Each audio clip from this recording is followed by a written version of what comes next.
可能好多人都唔知道，今日煲呢個廣東湯水真係好犀利㗎！依家流感高峰期，身邊好多朋友仔都流感啊，食咗好多藥，唉冇晒胃口喎，而且仲唔想食飯喎。今日永熙教大家煲一個防感養生湯，大家嚟睇下我點樣整㗎啦喎！俗話講咧，冬食甘蔗係大補，而家飲翻一碗甘蔗湯咧，勝過你飲人參湯啊！尤其而家冬天，好多朋友仔容易感冒啦，仲有小朋友成日乾乾鉗又容易上火喎，咁就要跟永熙一起煲起身呢個湯啦。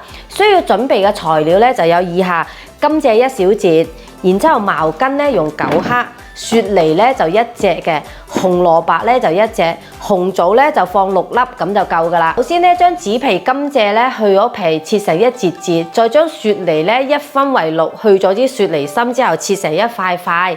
記得紅棗煲湯咧一定要去咗個核喎，咁樣煲湯先唔會上火㗎。蘿蔔去皮切成一小塊就得啦。加入甘蔗，加入雪梨，加入紅蘿蔔，加入茅根，再加入紅棗，然之後喺煲入邊加入1000毫升嘅熱開水，大火煲滾之後慢火煲30分鐘，清甜又好飲喎。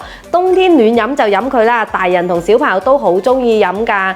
各位媽媽同埋姊妹們，我每日都喺度拍煲靚湯啊，或者啲湯水之類嘅，幫我點個小紅心支持下啦，非常感謝你哋啊！呢個冬天咧，當佢好似糖水咁潤一潤咧，都好舒服，唔會乾乾燥燥。你學識未啊？記得點讚收藏啦，或者轉發俾你屋企人，等佢哋都試下，俾小朋友飲或者屋企人都好好㗎。